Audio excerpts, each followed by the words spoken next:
अच्छा, पीछे अब हम लोग पढ़ते थे डेरिवेटिव्स में हमने डिफरेंट टॉपिक्स पढ़े हैं। यहाँ पे अब हमने जो टॉपिक डिस्कस करना है वो ट्रिग्नोमेट्रिक फंक्शंस का डेरिवेटिव करना है। कितने ट्रिग्नोमेट्रिक फंक्शन हैं आपके पास? 6 ट्रिग्नोमेट्रिक फंक्शन हैं। Sign x, cos x, tangent, secant, cosecant and cotangent x. अब इन तमाम फंक्शंस की आप डेरिवेशन पढ़ेंगे, लेकिन यहाँ पे सबसे बड़ी एक अहम बात यह है कि डेरिवेशन किसके रिस्पेक्ट होगी। चूँकि यहाँ पे जो फंक्शन है y is equal to sine X, इसका मतलब है y का derivative with respect to x find out करना है।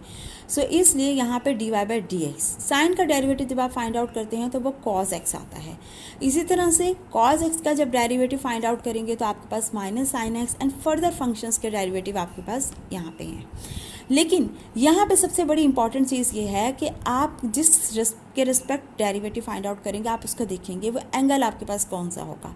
जैसे यहाँ पे एंगल आपके पास है x, एंगल किसको कहा जाता है? आगे। ये तो साइन तो एक फंक्शन है, कॉस भी एक फंक्शन है, आगे उसका एंगल क्या है? x। इसी तरह से टेंजेंट एक फंक्शन है, उसका एंगल आपके पास क्या है? x के इक्वल।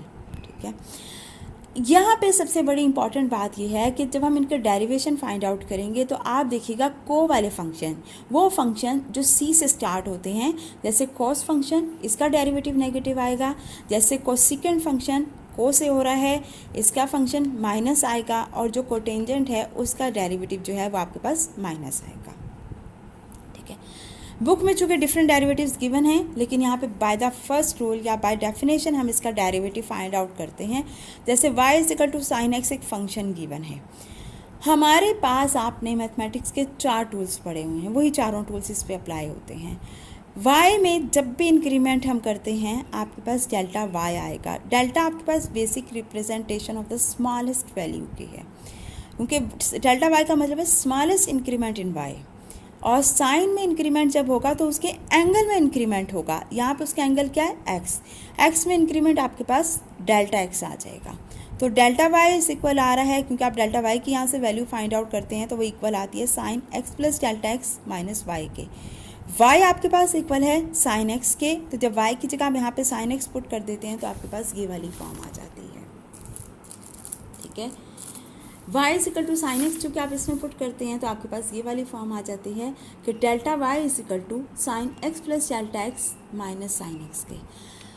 ये आप फार्मूला ओपन करें, sine X plus delta X का। आपको याद है, आप लोगों ने फार्मूला पढ़ा हुआ है, साइन अल्फ़ा प्लस बीटा किसके इक्वल होता है? Sine alpha cos beta plus cos alpha sine beta के। यहाँ पे अल्फ़ा इक्वल है एक्स के, बीटा इक्वल है डेल्टा एक्स के, तो sine alpha cos beta plus cos alpha sine beta के, cos x into sine delta x minus sine x as it is आ गया। डेल्टा वाई आपके पास इसके इक्वल आ रहा है। हमने क्या किया है, जो साइन एक्स वाली टर्म्स हैं उन दोनों को कंबाइन कर लिया, बाकी जो टर्म है उसको सेपरेट रहने दिया।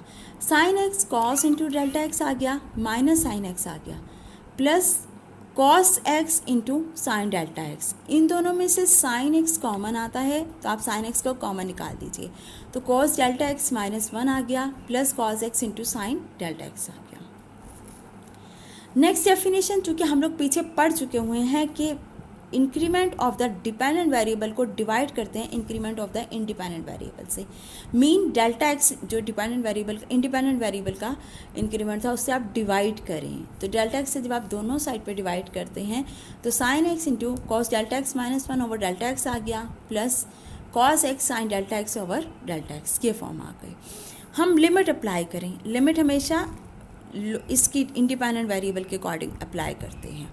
Delta x approaches to 0, delta y over delta x is equal to limit delta x approach to 0 sine cos delta x -1 over delta x plus limit delta x approaches to 0 cos x into sine delta x over delta x के। ये आपके पास आ रहा है। ठीक है, अब चूँकि limit आपकी सिर्फ अप्लाई होगी उन फंक्शंस में जिनमें डेल्टा एक्स इन्वॉल्व है, बाकी फंक्शन पे लिमिट अप्लाई नहीं होगी, बाकी फंक्शन आपके कांस्टेंट अप्लाई कंसिडर किए जाएंगे।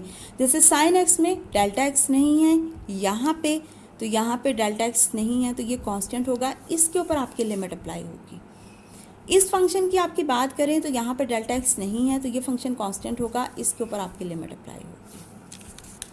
फर्दर जब आप लिमिट अप्लाई करते हैं इनके ऊपर, जब आप लेफ़्ट साइड पे लिमिट अप्लाई करेंगे इस पे D Y over delta X पे, तो वो तो D Y by D X की फॉर्म आ जाती है। ये सारी डेफिनेशन आप लोग पीछे पढ़ चुके हुए हैं। इसके ऊपर आप लिमिट अप्लाई करें, डेल्टा एक्स पे जब आप ज़ीरो पुट करते हैं, ठीक है, डेल्टा एक्स जब आप ज़ीरो पुट करते हैं यहाँ पे, तो कॉस ज़ीरो किसके इक्वल आता है, 1 के, तो 1 माइनस 1 0, 0/0, तो इसका मतलब ये सारी फॉर्म आपके पास 0 आ गई। जब यहाँ पे हम करते हैं तो ये आपको बज़ाहिर पता है this is a sandwich theorem. Sandwich theorem क्या था, जो साइन का एंगल होगा वही डिनोमिनेटर में होगा, उसी के अकॉर्डिंग आपकी लिमिट अप्लाई हो रही होगी।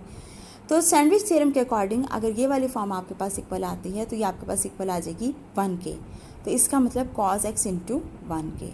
यहाँ से कंक्लूजन हमारे पास आता है कि जब हम y is equal to sine X एक फंक्शन है, आप उसका डेरिवेटिव फाइंड आउट करते हैं तो D Y by D X is equal आता है cos x के, ठीक है। इसी तरह से आप फर्दर ट्रिग्नोमेट्रिक फंक्शन जो हैं उनका डेरिवेटिव भी फाइंड आउट कर सकते हैं। नेक्स्ट टॉपिक अब जो हमारा है वो हमारा होगा ट्रिग्नोमेट्रिक इन्वर्स ट्रिग्नोमेट्रिक फंक्शन का डेरिवेटिव, ठीक है। इससे रिलेटेड क्वेश्चंस भी अब हम करते रहेंगे आगे।